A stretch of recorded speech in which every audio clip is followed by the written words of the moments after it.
내가 보니 그들 모두는 고난의 언덕 기슭으로 가고 있었다. 기슭에는 샘이 있었다.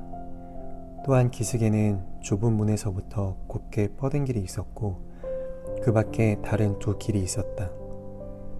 하나는 언덕의 기슭에서 왼쪽으로 굽어져 있었고 다른 하나는 오른쪽으로 굽어져 있었다. 그러나 좁은 길은 언덕으로 곧바르게 올라가도록 놓여 있었다. 그 언덕의 이름은 고난이었다. 크리스천은 샘으로 가서 물을 마시고 새로운 기운을 얻었다. 그리고 언덕으로 올라가기 시작하면서 다음과 같이 말했다. 언덕이 비록 높을지라도 나는 올라가기를 갈망하네. 고난이 나를 넘어뜨리지 못하네. 생명의 길이 이곳에 놓인 것을 알고 있기 때문일세.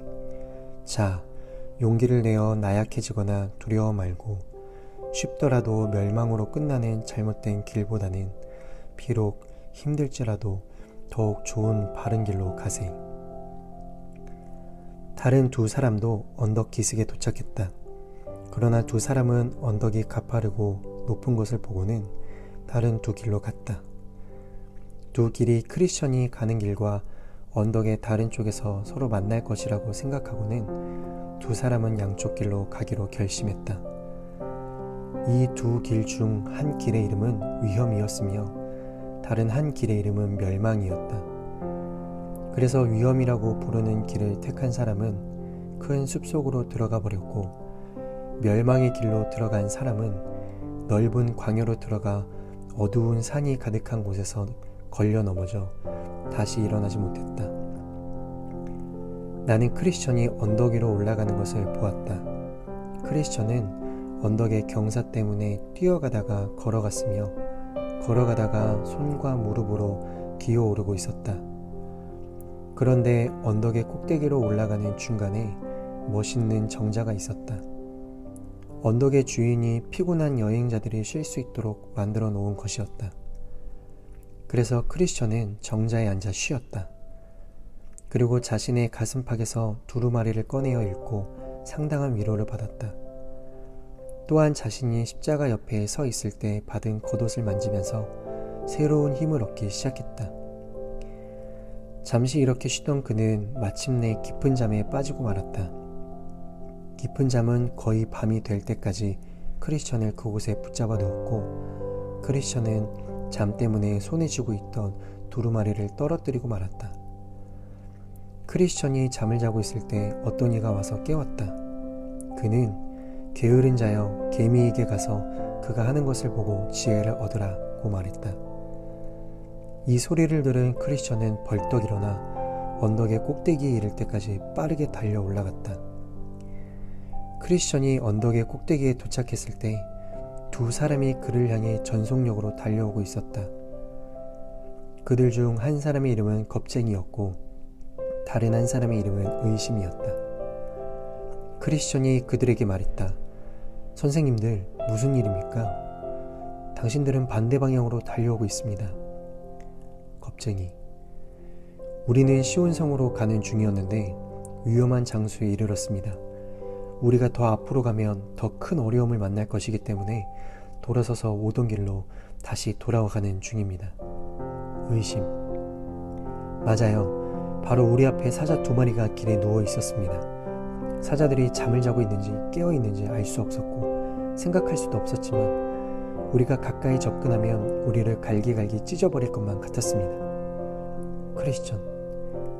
당신들은 나를 두렵게 만드는군요. 그러나 안전하게 지나가려면 어디로 가야 합니까? 만약 내가 내 고향으로 돌아간다면 불과 형벌을 위해 예비된 그곳에서 나는 확실히 죽을 것입니다. 그러나 만약 내가 천성에 이를 수만 있다면 확실히 나는 그곳에서 안전할 것입니다. 나는 반드시 위험을 무릅쓰고 나아가야 합니다. 되돌아가면 오직 죽음뿐입니다. 앞으로 나아가면 죽음의 두려움이 있지만 그 너머에 영원한 생명이 있습니다. 나는 앞으로 나아갈 것이오. 결국 의심과 겁쟁이는 언덕 아래로 뛰어내려갔고 크리스천은 가던 길을 계속 갔다. 52일 신앙성벽 쌓기 15번째 시간. 오늘의 주제는 고난의 언덕입니다. 크리스천과 형식주의자, 위선자는 모두 고난의 언덕 기슭에 도착했지만 크리스천만이 고난의 언덕을 택하고 힘들고 가파른 고난의 길로 올라갔습니다. 형식주의자와 위선자는 힘들고 어려워 보이는 고난의 언덕을 택하지 않고 굽어진 쉬운 길들을 택했습니다. 그들은 지금까지 어렵고 힘든 회개의 좁은 문을 피했고 쉬운 지름길을 택해 담을 넘은 자들입니다. 따라서 형식주의자와 위선자에게는 고난의 언덕을 택하는 것이 어리석은 일이었습니다. 그래서 두 사람은 힘들고 어려운 것을 피해 보다 쉬운 길을 택했습니다. 쉬운 길을 택한 형식주의자와 위선자는 어둠과 거치는 돌에 넘어져 일어날 수 없었고 결국 멸망했습니다. 여기서 우리는 믿음의 길에서 쉽고 편한 것만을 추구해 고난을 피하는 것은 매우 위험한 일이라는 것을 깨닫게 됩니다. 그런 태도들은 자신에게 은혜가 없다는 증거이기도 합니다. 빌립보서 1장 29절은 여러분은 그리스도를 위해 살아야 할 책임, 곧 그분을 믿을 뿐 아니라 그분을 위해 고난도 받아야 할 책임을 받았습니다 고 말하고 있는데, 진정으로 은혜가 있다면 고난을 피하는 것이 아니라 택해야 한다는 뜻입니다. 크리스천은 고난의 언덕을 택함으로 믿음의 신실함을 보여주었습니다. 크리스천은 고난의 언덕 꼭대기까지 반듯하게 뻗어 있는 험하고 가파른 고난의 길을 시작하기 전 먼저 샘으로 가서 물을 마시고 힘을 얻었습니다.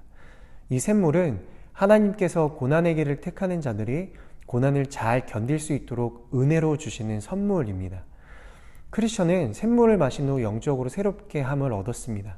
그래서 노래를 부르며 고난의 길을 향해 발걸음을 옮길 수 있었습니다. 우리는 이 부분에서 크리스천이 고난에 대해 어떤 태도를 가지고 있는가를 주의 깊게 살펴봐야 합니다. 크리스천은 앞으로 당할 고난에 대해 즐거운 마음을 가졌습니다. 그는 얼마나 어려울 것인지 미리 걱정하지 않았습니다. 그러나 대부분의 사람들은 앞으로 있을 어려움이나 고난에 대해 미리 걱정하며 스트레스를 받습니다. 고난과 어려움을 미리 걱정하는 것은 믿음을 약하게 만들며 우리를 의심과 회의에 빠지도록 합니다. 그러므로 고난을 두려워하고 걱정할 것이 아니라 그것을 이길 수 있도록 기도하고 주께서 힘주실 것을 믿어야 합니다. 주께서 고난을 견딜 수 있도록 은혜 주실 것을 믿고 감사하면서 노래를 불러야 합니다. 히브리서 4장 16절은 이것을 약속하고 있습니다. 따라서 고난을 미리 걱정하거나 두려워하지 않고 주가 주실 은혜를 생각하고 감사할 수 있는 우리가 될 수 있기를 소망합니다. 기어가다시피 간신히 언덕으로 올라가고 있는 크리스천은 산 중턱에 이르러서 아름다운 정자 하나를 만났습니다. 고난의 언덕의 주인이 피곤한 여행자들을 위해 잠시 쉬어갈 수 있도록 만들어 놓은 것입니다.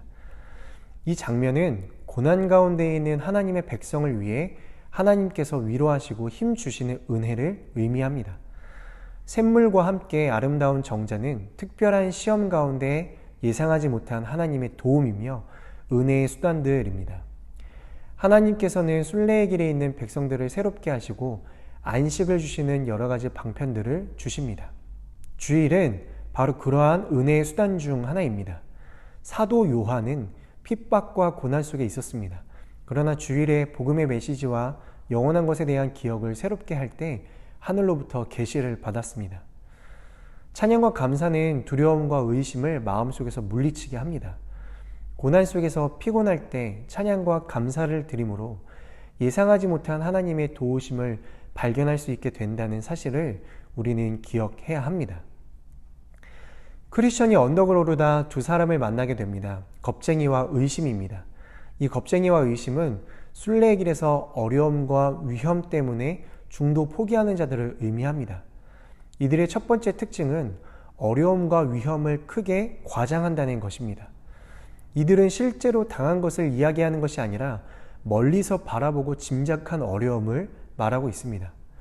오늘 우리가 읽은 요약된 본문에는 없지만 철로역정 책을 보면 알 수 있는 사실은 두 마리의 사자를 멀리서만 바라보고 가까이 가지 않았기 때문에 이들은 사자들이 쇠사슬에 묶여 있었던 것을 보지 못했습니다. 이처럼 두려워의 어려움을 크게 생각하면 믿음이 있을 공간이 없어지게 됩니다. 그래서 두려움이 자리 잡게 되면 모든 것을 부정적으로 생각하게 되는 것이죠. 가나안 정탐을 다녀온 12명 중 여호수아와 갈렙을 제외한 10명은 두려움으로 인해 부정적인 생각에 가득 찼었습니다. 우리는 하나님의 약속보다도 어려움과 위험을 더욱 크게 보게 되는 이런 부정적인 생각과 두려움을 경계해야 합니다. 겁쟁이와 의심의 두 번째 특징은 불평을 퍼뜨려서 다른 사람이 두려움을 갖게 한다는 것입니다. 크리스천은 겁쟁이와 의심의 말을 듣고 처음에 두려운 생각을 가졌습니다. 크리스천도 겁쟁이와 의심의 말을 듣고서 오늘 본문 이후에 두 마리의 사자를 보았을 때 덜컥 겁이나 되돌아가려는 생각을 했습니다.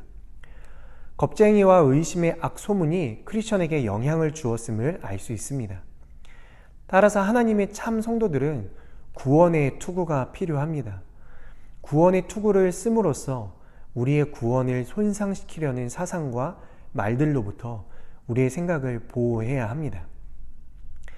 겁쟁이와 의심의 말로 인해 크리스천은 잠시 두려워했으나 곧바로 계속 나아가기로 결정했습니다. 위험과 죽음이 있다 할지라도 포기하지 않고 계속 나아가 죽더라도 주 앞에서 죽을 각오를 했습니다. 이것이 진정한 믿음입니다. 믿음은 위험과 불확실성을 뛰어넘는 것입니다. 오직 하나님의 말씀을 전적으로 의지하고 담대히 나아가는 것입니다. 다윗은 내가 주를 의뢰하고 적군을 향해 달리며 내 하나님을 의지하고 담을 뛰어넘나이다 라고 고백하면서 적을 두려워하지 않고 하나님을 의지하고 적의 진중을 향해 달렸습니다. 이것이 믿음입니다. 귀신 들린 딸이 있는 가나안 여인은 예수님께 나와 고쳐달라고 부르짖었습니다. 여인이 고쳐달라고 부르짖었지만 예수님은 대답하지 않으셨습니다. 그래도 여인은 포기하지 않고 예수님께 소리쳤습니다. 그때 예수님께서는 이렇게 말씀하셨습니다. 나는 이스라엘 집에 잃어버린 양들 외에는 보냄을 받지 않았다. 예수님의 대답은 사실 거절의 말씀이었습니다. 그러나 여인은 포기하지 않고 오히려 예수님께 절하면서 도와달라고 했습니다. 예수님께서 다시 여인에게 말씀하셨습니다. 자녀들의 빵을 가져다 개들에게 던져주는 것은 옳지 않다. 이 또한 앞서 말씀하신 것처럼 거절의 대답이었습니다. 그럼에도 불구하고 여인은 자신이 무가치한 여인이라는 것을 인정하면서 포기하지 않고 구했습니다. 결국 예수님께서는 가나안 여인을 향해 여인아, 내 믿음이 크구나. 내 소원대로 될 것이다 라고 말씀하셨습니다. 여인은 예수님의 거절에도 불구하고 끝까지 포기하지 않음으로써 예수님만을 의지하는 믿음을 보여드렸습니다. 그리고 결국에는 예수님으로부터 믿음을 증명받았습니다. 이러한 믿음이 우리에게도 필요합니다. 주의 발 아래서 죽을 각오로 앞에 있는 어려움을 뚫고 나가는 우리 모두가 될 수 있기를 소망합니다. 기도하겠습니다. 사랑의 하나님, 오늘 크리스천이 고난의 언덕을 포기하지 않고 두려움과 어려움을 이겨내며 헤쳐나가는 것을 보며 우리의 믿음 또한 하나님 안에서 두려움과 어려움을 극복해 이겨내가며 온전하게 하나님의 말씀을 끝까지 신뢰하며 고난의 언덕을 올라갈 수 있게 되기를 소망합니다. 오늘 하루 우리 가운데 찾아오는 고난 가운데서도 하나님께서 우리에게 예비하신 은혜의 수단들을 우리가 경험하며 우리가 이 길을 포기하지 않고 걸어 나아갈 수 있는 우리 모두가 될 수 있도록 인도해 주세요. 예수님의 이름으로 기도합니다. 아멘.